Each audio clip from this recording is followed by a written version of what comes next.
It is great to have you here. I'm Teresa Youngkin, and I'm passionate about helping healthcare leaders stay ahead of the curve when it comes to new technologies by simplifying IT concepts in the business-oriented language. So whether you're struggling with data initiatives, trying to make informed decisions about new technologies, or just dealing with the constant changes in the market, we've got you covered. So for those who've joined us in the previous sessions, it's great to see you back. Today, we're going to take another dive into the exciting world of generative AI and strategy when it comes to our business operations. So we're really taking a look at where can generative AI transform your business landscape. Now, I want to do a good old-fashioned brainstorm and find out. So here's a mini workshop idea you can run with your team to get your business mojo flowing around generative AI. So please listen to this, take notes, and use this with your own teams because I want this to be more than information, but for you to actually be able to take something back to your teams and to do. And it could be fun. It can be a fun thing to do. Everybody's going to be ready to get back to work after this next weekend. And I cannot believe that it's already Labor Day weekend. And, after that, people start cracking in and getting serious. So think about what you're going to do when you get back. This may be a great, fun and exciting way to engage your team into thinking about operations and strategy again after a great summer. So let's get started. Let's imagine us all sitting together with our coffee in hand, and you're going to get ready to unravel that world of generative AI. And the first thing we're going to do is talk a little bit about it. You can always refer back to other videos that I've done around generative AI to get a definition or to help your team understand. So Gen AI is like a magical wand that enables machines to create content, data, and even to make decisions, right? That's the crux of it. And with innovation in action, it always begins with understanding the basics. So that's why you start off with that piece. Now that we're done with the education piece, you're going to go into the cornerstone of your strategy session. Strategy session. I can't believe I just tripped over that. I want you to do a SWOT analysis. It's a very nice way to introduce your team into thinking about the work that you do strategically. Now, I know it sounds complicated, but it's not. I'm going to walk you through every step of this. Now, we're going to be talking about evaluating our internal strengths, weaknesses, external opportunities, and the threats. Now, I want you to think of it as a compass that's going to help navigate the road ahead and frame it that way for your teams.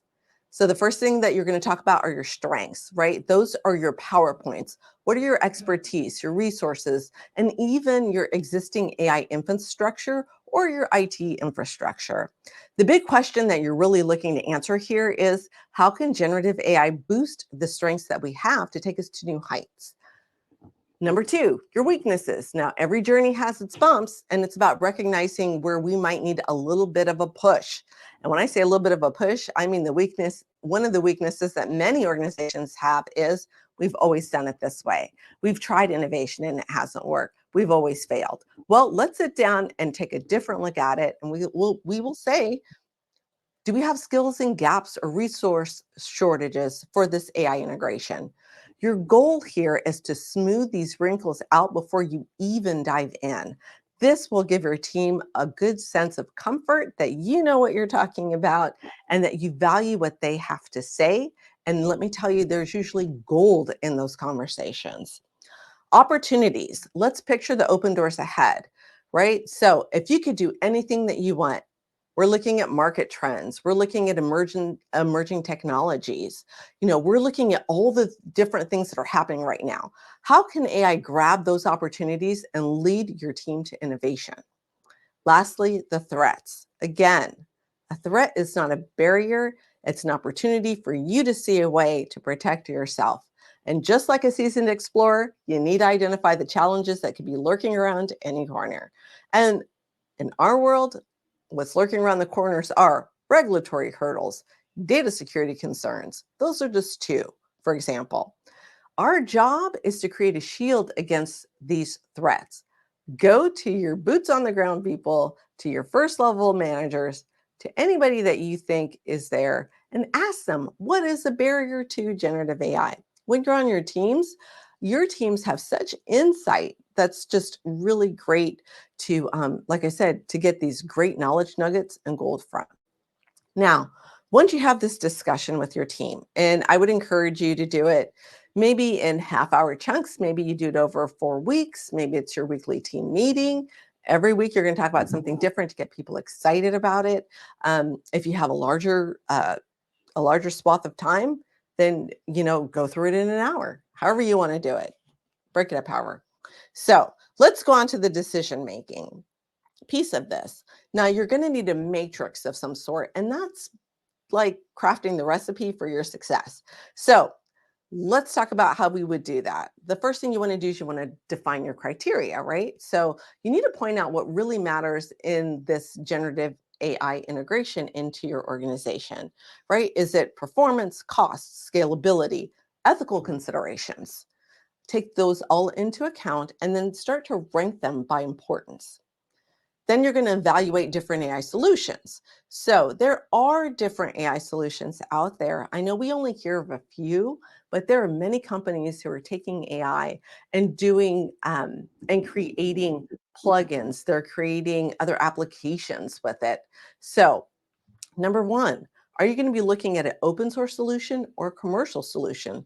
Do we want to work with somebody or to partner with somebody in our industry who's already using AI and that we could benefit from that? Do we want to do a joint licensing agreement? There's many different ways that you can compare what you're going to need with the generative AI and how to get the amount of functionality that you need that's going to match your criteria.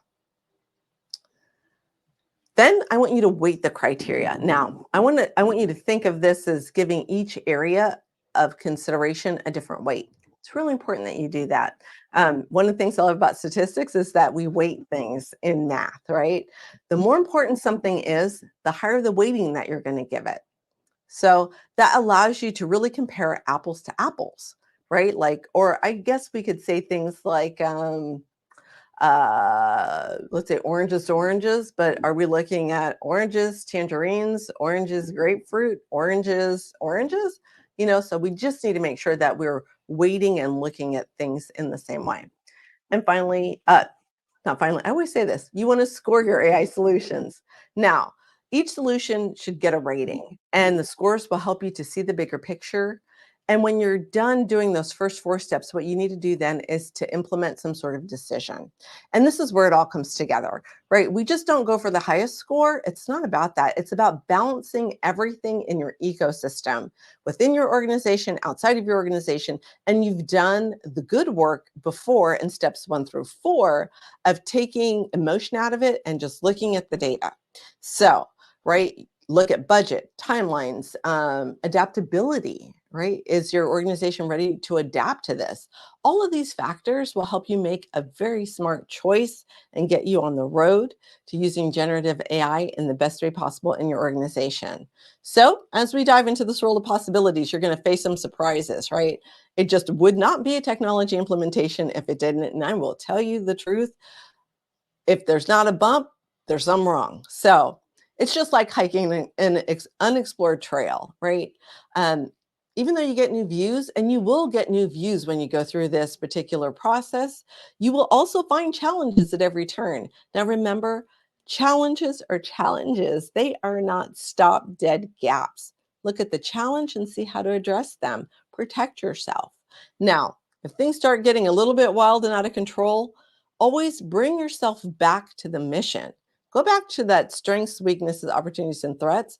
Revisit that again and decide how you're going to embrace the magic of generative AI while staying true to your organizational values, right? We can think about all kinds of things, but we want to make sure that we're always coming back to our true values. So remember, this is just the beginning of the story that is far from over. And with each step that we take, each decision that we make, we are shaping our future and the future of our organizations. So let's embark on this travel adventure together with some enthusiasm and some determination, because you're going to need both, just like you do in any exploration. So if you want to explore this option further, let's have a talk. Give me a call. All right. Thank you so much. Thank you for being here. And next week, we will start to wind down our discussion on generative AI, and we'll start to take a little deeper dive into the ethical considerations about it when it comes to your company, to your organizations, to your industry, and to life in general when it comes to AI. All right. Thank you so much. And catch you again here next week. Have a great Labor Day weekend. Bye.